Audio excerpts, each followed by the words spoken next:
ao Dr. Carlos Filipe, que é investigador integrado no Artis, Instituto de História da Arte da Faculdade de Letras da Universidade de Lisboa, sendo também investigador do Centro de Estudos CECHAP e colaborador no CIDEUS da Universidade de Évora.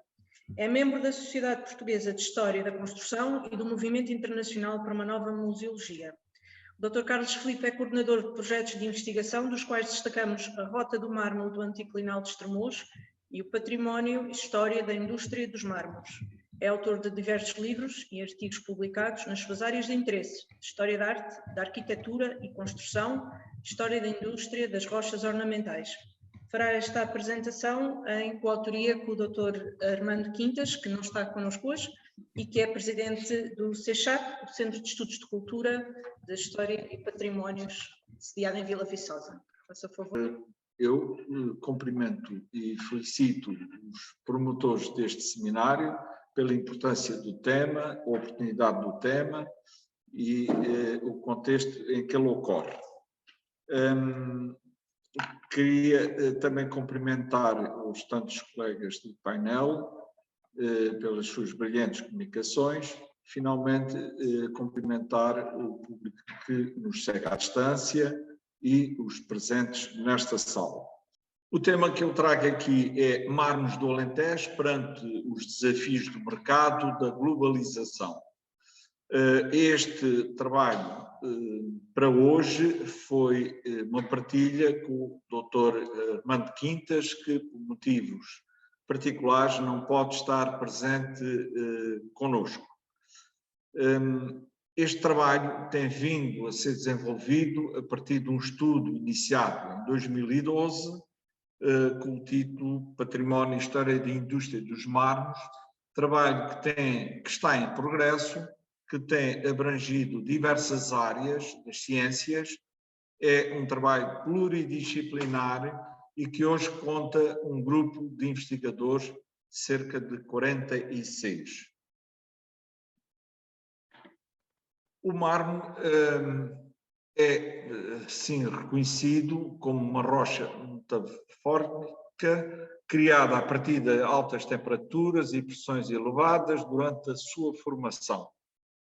Em termos comerciais, é uma rocha que pode receber polimento, fazendo parte do grupo das rochas ornamentais, tais como os granitos, calcários, brechas, xistos ou ardósias, entre outras.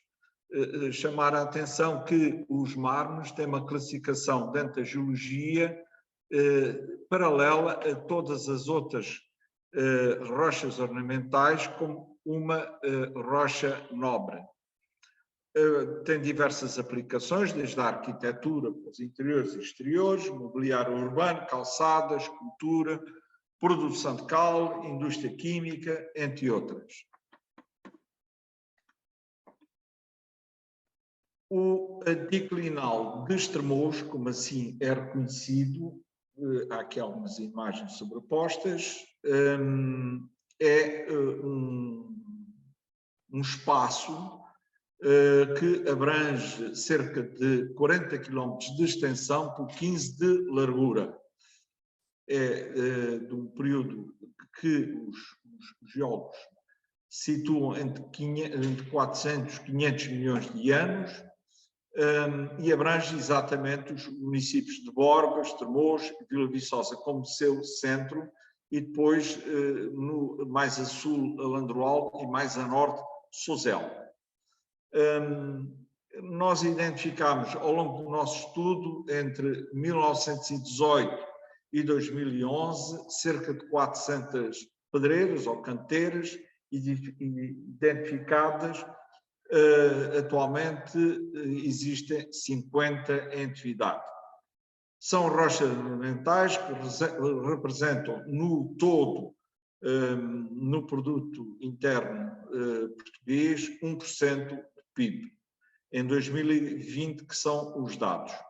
Tem várias variações cromáticas, predominantes, o branco, os rosas, os cremes, os ruivinas e outros que de menor expressão. evolução da lavra das pedreiras de mármore do Alentejo é conhecida desde o período do Império Romano. Há muitas evidências arqueológicas, tem-se desenvolvido um trabalho sistematizado no território e entre uma partilha de universidades portuguesas e espanholas temos tido um levantamento e um mapeamento de lugares onde os mármores levados destas pedreiras chegaram a toda a Península Ibérica, ao norte de África e provavelmente a Itália. Digo provavelmente porque está em fase de estudo. A exploração, as técnicas e as tecnologias empregues, elas foram sendo utilizadas desde este período romano até ao século XX.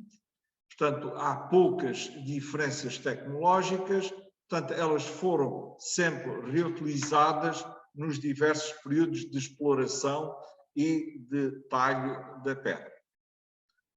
Evolução da indústria dos mármores do Alentejo tem períodos que eu identifico sempre como períodos áureos e como períodos de declínio. E, portanto, há alguns fatores que nos vão influenciar exatamente no conhecimento, quer do ponto de vista geológico, quer do ponto de vista do seu aproveitamento e utilização em diversos espaços, quer em Portugal, quer nos diversos países. E, portanto, nós aqui situamos alguns elementos interessantes, como o conhecimento geológico do território. Provavelmente em Portugal será a zona mais estudada do ponto de vista da geologia. Fizeram-se imensos estudos desde o século XIX, com as primeiras cartas geológicas de 1876 a 1900, em diversas campanhas, cartas geológicas do anticlinal muito importantes para os anos de 1957 e 1972 e depois acompanhado por uma produção de legislação e regulamentação deste setor das pedreiras ou canteiras. De notar que a lei de Minas só nos chega a partir dos quase o final do século XIX, portanto, a partir de 1884, com a primeira lei de 5 de março, que viria a ser regulamentada logo a seguir, o ano a seguir, e a partir daí vamos diferenciar o que é uma mina de uma pedreira a céu aberto.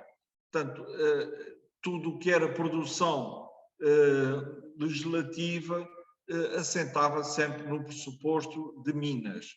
E, portanto, há aqui uma separação a partir de 1852, numa tentativa de separar o que era uma pedreira do que era uma mina. Os caminhos de ferro foram muito importantes no Alentejo, exatamente naquele período pensado pela regeneração, que era conseguir que as matérias-primas que eram produzidas do interior chegassem rapidamente aos portos marítimos, de forma que tivessem a sua exportação do ponto de vista económico, mas também do ponto de vista da sua rapidez. E, portanto, a estação que servia o Alentejo, a partir do Barreiro, 1855, vai ter diversas etapas no seu percurso, até 1907, ano em que chega a Vila Viçosa. Depois, outro fator que é muito importante para a globalização dos mármores do Alentejo são a presença nas exposições universais industriais. Londres, 1855, Paris, 51, 55, Porto, 1861, Viena, 1873, Filadélfia, 1876 e Paris, novamente, em 1900. E, portanto, nós começamos a ter representações através de agentes internacionais na procura dos mármores e, portanto, vamos notar uma intensificação dessas mesmas exportações e diversificação de destinos. A evolução da indústria dos mármores tem um conhecimento a partir do século XX, com as chegadas de capitais estrangeiros, sobretudo vindos da Bélgica e da França, que vêm à procura, exatamente a partir da informação que é global, da existência de um recurso com grande aptidão e com grande utilização. Portanto, é a partir de meados dos anos 20 do século XX que se começa a intensificar o número de pedreiras e o número de pedreiras com capitais estrangeiros.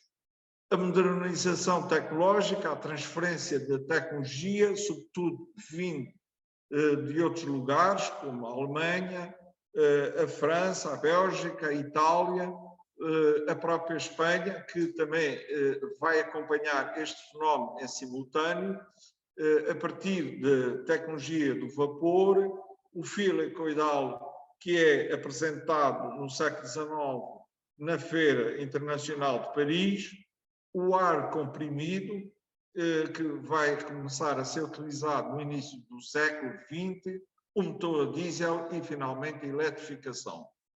A promoção industrial e integração em organismos internacionais, isto foi fundamental para que os mármores também tivessem esta expressão global, desde logo, internamente, os planos de fomento, o segundo, 1959-1964, o terceiro, de 68 a 73. Portanto, isto ainda durante o período do Estado Novo, que apostam exatamente nestes planos de fomento, trazendo para o centro da discussão os recursos naturais que o país tinha. E nós aqui temos que fazer sempre este parêntese que realmente existem fronteiras e estas fronteiras são os recursos naturais de qualquer país, são valores estratégicos, económicos e com um potencial de apetência por potências estrangeiras. Finalmente, Portugal vai integrar diversos organismos, a OSCE em 1948, a NATO 49, a ONU 55, a FMI 60, por aí fora, até entrarmos na Comunidade Europeia em 1986. Portanto, isto é um processo que o setor dos mármores vai utilizar como pontos de diálogo e pontos de negociação estratégica e, portanto, nós vimos aqui o exemplo de como o valor bruto das exportações atinge valores impressionantes.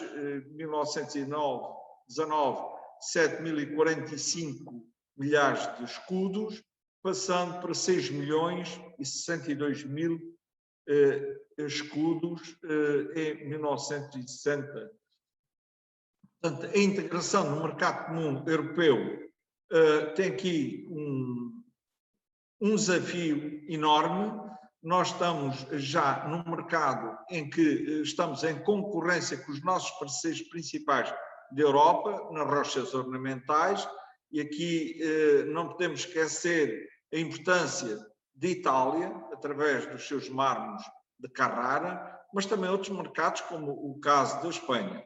E, portanto, nós vamos verificar que as exportações em euros têm um aumento, mas já não é um aumento tão significativo. Portanto, estavam aqui já numa situação de concorrência que, a partir daí, teriam que encontrar formas de promover, formas de atingir os seus mercados.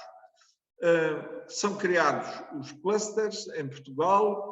O relatório Porter é importantíssimo para chamar a atenção dos nossos recursos naturais e a importância que eles vão ter na economia global e na economia nacional. E, portanto, é a partir daqui que se começam a estabelecer, a partir de financiamentos, programas de financiamento interno, os PEDIPs, os PRIMES, os PROVERs, que vão ter uma importância vital para a criação de novas estruturas tecnológicas, como foi o caso do CEVALOR em 1992. As pedreiras as pedreiras do Alentejo não tinham qualquer base tecnológica avançada no início do século, era exatamente o uso das técnicas que vinham do período romano, como esta imagem aqui demonstra, era sobretudo a força humana e a força animal que estava aqui assegurando o desenvolvimento da lavra das pedreiras. E, portanto, a tecnologia ainda não tinha chegado como terá sido desenvolvido no caso da França, no caso da Bélgica e no caso da Alemanha. O mármore vai ter uma importância porque aqui começa a ter vários fatores para contribuir para o seu crescimento, portanto, o valor de resultado final vai não ser só a exportação em bloco, mas sim também a sua transformação. Isto era vital para que se assegurasse transferência de tecnologia, ganhar escala e, sobretudo, uma coisa que era acrescentar valor ao produto natural. E, portanto, nós vamos verificar em algumas estatísticas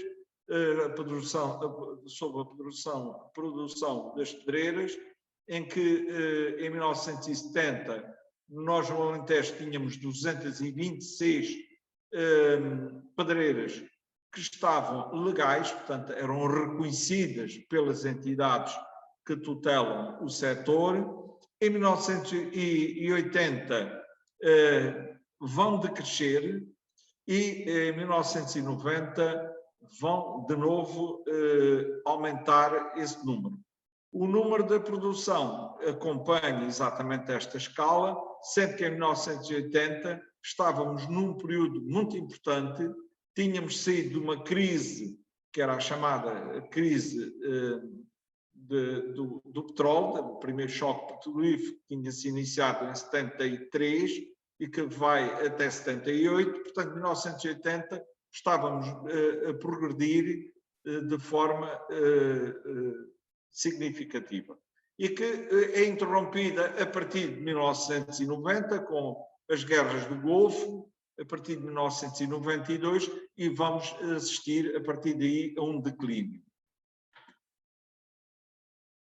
Os desafios internos e externos, portanto, havia que reorganizar as explorações, havia muitas pedreiras sem planos de lavra sustentáveis, não havia aqui uma escala de valor do ponto de vista da análise de recurso, fator económico e, portanto, levantavam-se algumas questões internas por falta exatamente dessa organização. Os desafios externos era, sobretudo, encontrar e fidelizar mercados. Nós, sobretudo, temos um recurso que, segundo os especialistas, dizem que é dos melhores do mundo e, portanto, tinham facilidade de penetrar em grandes mercados. É evidente que tudo isso assentava no valor da sua extração, da sua transformação, do seu transporte e dos agentes que procurava encontrar em países externos.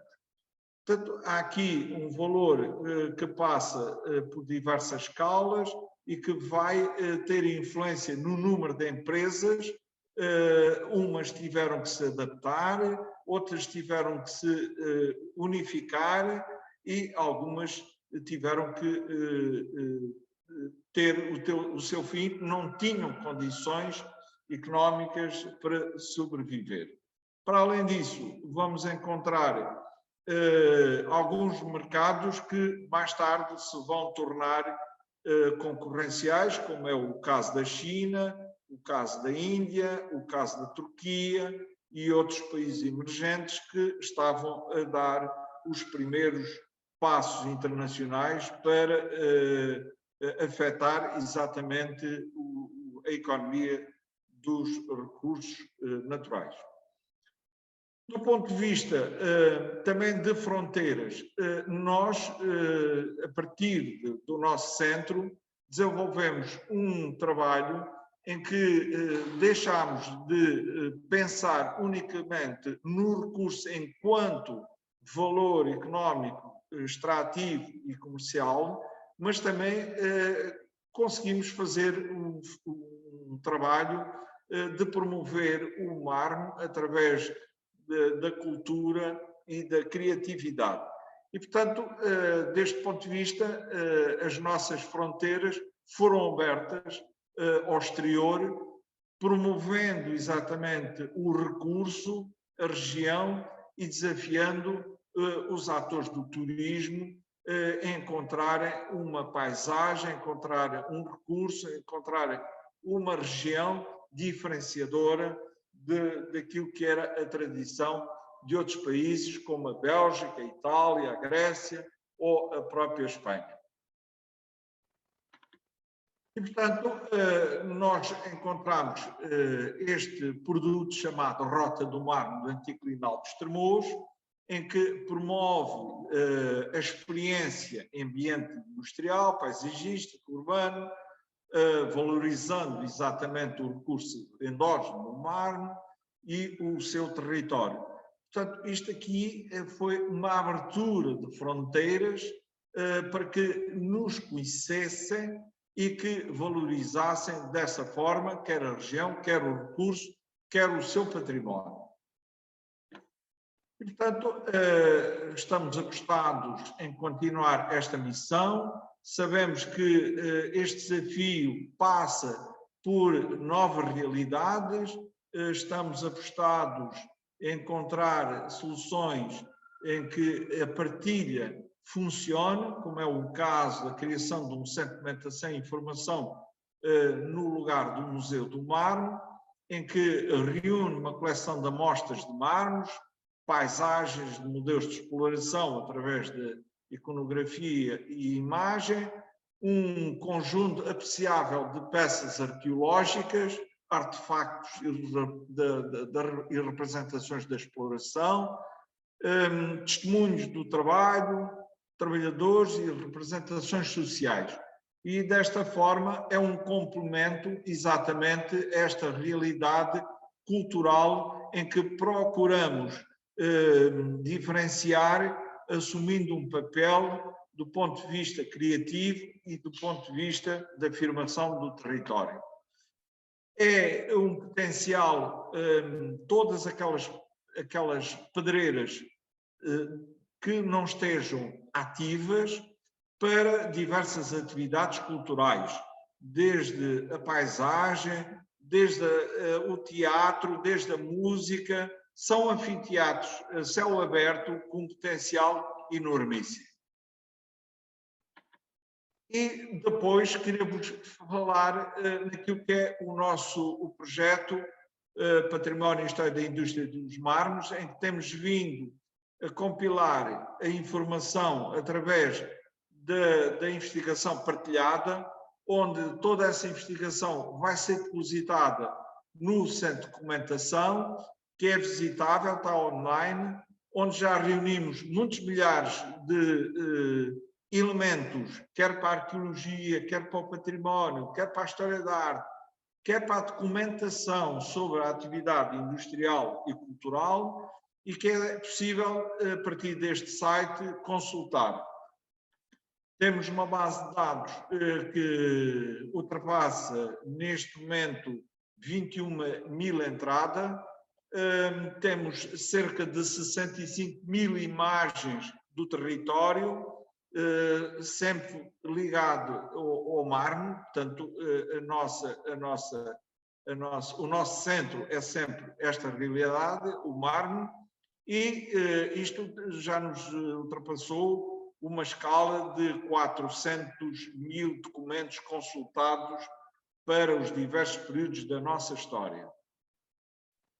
Os mármores são um desafio no mercado da globalização. Há que pensar a paisagem no seu conjunto ambiental, industrial, em termos de sustentabilidade, valorizar a indústria do mármore nas relações económicas, no trabalho, nas relações sociais, aprofundar o conhecimento através da ciência e de novas tecnologias, criando novos produtos, valorizar o mármore através da cultura do património e do turismo como estratégia económica, fomentar o design, a criatividade artística, o ensino no ofício de canteiro como experiência entre a tradição e a modernidade. E aqui eu agradeço muito a vossa atenção, espero que tenha contribuído para este desafio de mercado global e que a nossa experiência seja útil para a discussão deste seminário. Muito obrigado.